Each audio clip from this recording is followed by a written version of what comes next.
ನಮಸ್ಕಾರ ವೀಕ್ಷಕರೇ, daily price action trader YouTube educational ಚಾನಲ್ಗೆ ತಮ್ಮೆಲ್ಲರಿಗೂ ಸ್ವಾಗತ. ಬನ್ನಿ, ಇವತ್ತು ನಿಫ್ಟಿ ಮತ್ತು ಬ್ಯಾಂಕ್ ನಿಫ್ಟಿ ಎರಡೂ ಕೂಡ ಒಂದು ಶಾರ್ಪ್ ಫಾಲನ್ನು ಮಾಡಿದೆ ಮಾರ್ಕೆಟಲ್ಲಿ. ಸೊ ನನ್ನ ಪ್ರೀವಿಯಸ್ ವೀಡಿಯೋಗಳಲ್ಲಿ ನಾನು ಆದಷ್ಟು search for short opportunity, long ಟರ್ಮಲ್ಲಿ ಮಾರ್ಕೆಟ್ ಬೇರಿಶ್ ಇದೆ ಅಂತ ಅನ್ನೋದನ್ನು ನನ್ನ ಅನಾಲಿಸಿಸ್ಗಳಲ್ಲಿ ಹೇಳ್ತಾ ಬಂದಿದ್ದೆ. ಸೊ ಅದೇ ಪ್ರಕಾರ ಇವತ್ತು ಕೂಡ ಮಾರ್ಕೆಟ್ ಒಂದು ಶಾರ್ಪ್ ಫಾಲನ್ನು ಮಾಡಿದೆ. ನಾಳೆ ಏನಾಗುತ್ತೆ ಅಂದರೆ 5th ಜನವರಿಯಲ್ಲಿ ಮಾರ್ಕೆಟ್ ಇಂಟ್ರಾಡೇ ಪರ್ಪಸ್ಸಲ್ಲಿ ಏನಾಗುತ್ತೆ ಅನ್ನೋದನ್ನು ನಾವು ಚಾರ್ಟನ್ನು ನೋಡಿ ಅನಾಲಿಸಿಸ್ ಮಾಡೋಣ, ಯಾವ ಲೆವೆಲ್ಸ್ಗಳಲ್ಲಿ ನಾವು ಟ್ರೇಡನ್ನು ಮಾಡ್ಬೋದು ಅನ್ನೋದನ್ನು. ಸೊ ಬಿಫೋರ್ ವಿಡಿಯೋ ಶುರು ಮಾಡೋದಕ್ಕೆ ಮುಂಚೆ ತಾವಿನ್ನೂ ನಮ್ಮ ಚಾನಲ್ಗೆ ಸಬ್ಸ್ಕ್ರೈಬ್ ಆಗಿಲ್ಲ ಅಂದರೆ ಸಬ್ಸ್ಕ್ರೈಬ್ ಆಗಿ, ಲೈಕ್ ಮಾಡಿ, ಶೇರ್ ಮಾಡಿ, ಕಮೆಂಟ್ಸ್ ಮಾಡಿ, ಮತ್ತು ಪಕ್ಕದಲ್ಲಿರ್ತಕ್ಕಂಥ ಬೆಲ್ ಬಟನನ್ನು ಕ್ಲಿಕ್ ಮಾಡಿ ಅಂತ ಹೇಳ್ತಾ ಇವತ್ತಿನ ನಿಫ್ಟಿ ಮತ್ತು ಬ್ಯಾಂಕ್ ನಿಫ್ಟಿ ಅನಾಲಿಸಿಸ್ನ ಶುರು ಮಾಡ್ತಾ ಇದ್ದೀನಿ. ಸೊ ಇದು ನಿಫ್ಟಿಯ 15 ಮಿನಿಟ್ಸ್ ಚಾರ್ಟು. ಸೊ ನಿಫ್ಟಿ 15 ಮಿನಿಟ್ಸಲ್ಲಿ ಇವತ್ತು ಆ್ಯಕ್ಚುಲಿ ಡೇ ಕ್ಯಾಂಡಲಲ್ಲಿ ಒಂದು ಬೇರಿಶ್ ಎಂಗಲ್ಫಿಂಗ್ ಕ್ಯಾಂಡಲ್ನ ಮಾಡಿದೆ.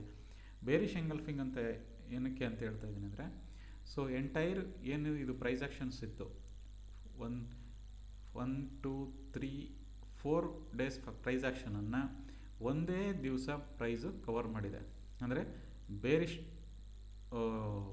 ಮೊಮೆಂಟಮ್ನ ಮಾಡಿ ಒಂದೇ ಕ್ಯಾಂಡಲ್, ಇದನ್ನು ನಾವು ಡೇ ಕ್ಯಾಂಡಲಲ್ಲಿ ಕನ್ಸಿಡರ್ ಮಾಡಿದ್ರೆ ಇದು ಒಂದೇ ಕ್ಯಾಂಡಲ್ಲು, ಇದು entire 1 2 3 4 5 days 5 to 6 days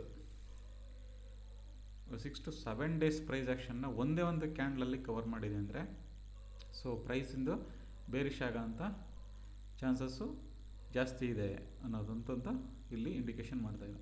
so ನಾವು ಇವಾಗ ಯಾವ ಲೆವೆಲಲ್ಲಿ ನಾವು ಟ್ರೇಡನ್ನು ನಾಳೆ ತಗೊಬೋದು ಅಂತಂದಾಗ ನಮಗೆ ಇಲ್ಲಿ ಒಂದು ಬ್ರ್ಯಾಕೆಟ್ ಕಾಣ್ತಾ ಇದೆ.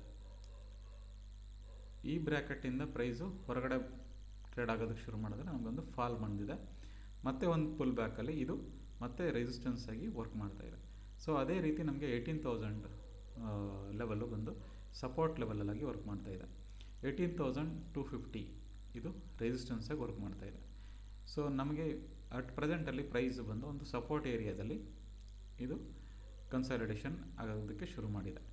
ಸೊ ನಾಳೆ ನಮಗೆ ಮಾರ್ಕೆಟು ಒಂದು ಇದೇ ರೀತಿ ಒಂದು ರೇಂಜನ್ನು ಮಾಡಿ, ಸೊ ಈ ರೇಂಜ್ ಒಳಗಡೆ ಪ್ರೈಸ್ ಓಪನ್ ಆದರೆ, ಮಾರ್ಕೆಟ್ ಓಪನ್ ಆಗಿ ಮತ್ತೆ ಒಂದು ಕನ್ಸಾಲಿಡೇಷನ್ನ ಮಾಡಿ, ಕನ್ಸಾಲಿಡೇಷನ್ ಡೌನ್ ಸೈಡಲ್ಲಿ ಬ್ರೇಕ್ ಆದರೆ ನಮಗೆ ಒಂದು ಶಾರ್ಪ್ ಫಾಲು 750 ತನಕ 17,750 ತನಕ ಬರೋವಂಥ ಚಾನ್ಸಸ್ ನಾಳೆ ಇದೆ.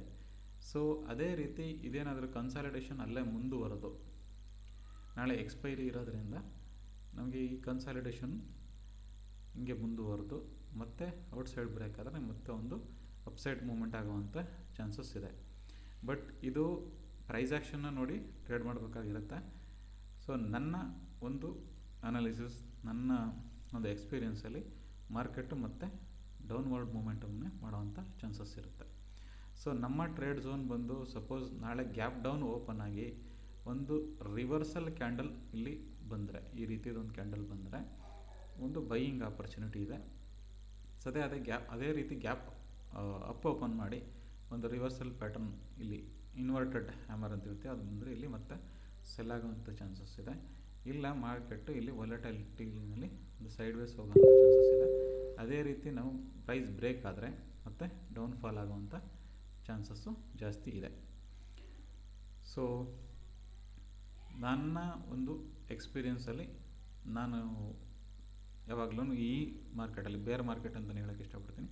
So search for short opportunity ಅಂತ ಹೇಳೋದಕ್ಕೆ ಇಷ್ಟಪಡ್ತೀನಿ, ಅದು ನಿಫ್ಟಿನ. ಸೊ ಇವಾಗ ಬ್ಯಾಂಕ್ ನಿಫ್ಟಿ ನೋಡೋಣ. ಅಷ್ಟೇ, ಇದು ರೆಸಿಸ್ಟೆನ್ಸ್ ಏರಿಯಾ, ಸೊ ಇದು support area. 43,400 to 500 is a resistance area. So 42,850 800 is a support area. So price ಇದು ಒಂದು ರೇಂಜಲ್ಲಿ ಮಾರ್ಕೆಟ್ ಇದೆ. ಸೊ ನಾಳೆನೂ ರೇಂಜ್ ಕಂಟಿನ್ಯೂ ಮಾಡೋವಂಥ ಚಾನ್ಸಸ್ ಇದೆ. ಆದರೆ ಇಲ್ಲಿ ನಾವು ಪ್ರೈಸ್ ಆ್ಯಕ್ಷನ್ನ ನೋಡಿದಾಗ ಫಸ್ಟ್, ಸೆಕೆಂಡ್, ಥರ್ಡ್ 3 ದಿವಸದ್ದು ಪ್ರೈಸ್ ಆ್ಯಕ್ಷನ್ ಏನಿದೆ, ಬೈ ಹೋಗಿರ್ತಕ್ಕಂಥದ್ದು, ಇದು ಒಂದೇ ಒಂದು ದಿವಸದಲ್ಲಿ ಕವರ್ ಆಗಿದೆ ನಮಗೆ. ಸೊ ಇದೇನು ಇಂಡಿಕೇಶನ್ ಮಾಡುತ್ತೆ ಅಂತಂದರೆ, ಸೊ ಬೈಯರ್ಸನ್ನು ಇಲ್ಲಿ ಮಾರ್ಕೆಟು ಟ್ರ್ಯಾಪ್ ಮಾಡ್ತಾ ಇದೆ. ಸೊ ನಮಗೆ ನಾಳೆ ಮಾರ್ಕೆಟ್ ಏನಾದರೂ ಇದೇ ರೇಂಜಲ್ಲಿ ಓಪನ್ ಆಗಿ ಮತ್ತೊಂದು ಸ್ವಲ್ಪ ಹೊತ್ತು ಕನ್ಸಾಲಿಡೇಷನ್ ಮಾಡಿ ಕೆಳಗಡೆ ಡೌನ್ ಸೈಡ್ 42,850 ಬ್ರೇಕ್ ಆದರೆ ನಮಗೆ 42,400 to 500 ತನಕ ಬರೋಂಥ ಚಾನ್ಸಸ್ ನಾಳೆ ನಮಗೆ ಕಾಣ್ತಾ ಇದೆ. ಸೊ ಅದೇ ರೀತಿ ಇದು ಕನ್ಸಾಲಿಡೇಷನ್ ಏನಾದರೂ ಇದೇ ರೀತಿ ಮುಂದುವರೆದು ಒಂದು ಅಪ್ಪರ್ ಸೈಡಲ್ಲಿ ಬ್ರೇಕ್ ಆದರೆ ಅಂದರೆ 43,200 ಮೇಲ್ಗಡೆ ಟ್ರೇಡ್ ಆಗೋಕ್ಕೆ ಶುರು ಮಾಡಿದ್ರೆ ಮತ್ತೆ ಒಂದು ಅಪ್ವರ್ಡ್ ಮೂಮೆಂಟ್ ಸಿಗೋಂಥ ಚಾನ್ಸಸ್ ಇದೆ. ಸೊ ಈ ಕ್ಯಾಂಡಲ್ ನಾವು ಒಂದು ಡೇ ಕ್ಯಾಂಡಲಲ್ಲಿ ನೋಡಿದಾಗಿದ್ದು ಬೇರಿಷ್ ಕ್ಯಾಂಡಲ್ ಇರುತ್ತೆ. ಸೊ ಅದರಿಂದ ನನ್ನ ಒಂದು ಎಕ್ಸ್ಪೀರಿಯೆನ್ಸಲ್ಲಿ ಸೊ ಪ್ರೈಸ್ ಏನಾದರೂ ಇದೇ ರೇಂಜಲ್ಲಿ ಫ್ಲಾಟ್ ಓಪನಿಂಗ್ ಮಾಡೋದು ಮತ್ತೆ ಒಂದು ಬ್ರೇಕ್ ಮಾಡಿದ್ರೆ ನಮಗೆ ಹ್ಯೂಜ್ ಫಾಲ್ ಸಿಗೋವಂಥ ಚಾನ್ಸಸ್ ಇದೆ. ಸೊ ನಮ್ಮ ಟ್ರೇಡ್ ಝೋನ್ ಬಂದು ಇದೊಂದು ಈ ಏರಿಯಾ ಅರೌಂಡ್ 43,200 ಮತ್ತು ಗ್ಯಾಪ್ ಅಪ್ ತುಂಬ ಗ್ಯಾಪ್ ಅಪ್ ಓಪನ್ ಆದರೆ 43,400. ಸೊ ಇಲ್ಲಿ 42,850 ಮತ್ತು ಗ್ಯಾಪ್ ಡೌನ್ ತುಂಬ ಗ್ಯಾಪ್ ಡೌನ್ ಓಪನ್ ಅಂದರೆ 42,480 ಲೆವೆಲಿಂದ ಮಾರ್ಕೆಟು ಒಂದು ರಿವರ್ಸಲ್ನ ಪಡೆಯುವಂಥ ಚಾನ್ಸಸ್ ಇದೆ. ಸೊ ಇಲ್ಲೇ ಒಂದು ಕನ್ಸಾಲಿಡೇಷನ್ ಆದರೂ ನಮಗೆ ಇಲ್ಲಿ ಒಂದು ರಿಜೆಕ್ಷನ್ ಬಂದರೆ ಒಂದು ಫಾಲ್ ಆಗುವಂಥ ಚಾನ್ಸಸ್ ಇದೆ. ಸೊ ಇದಾಗಿತ್ತು ನಿಫ್ಟಿ ಮತ್ತು ಬ್ಯಾಂಕ್ ನಿಫ್ಟಿ ಅನಾಲಿಸಿಸು.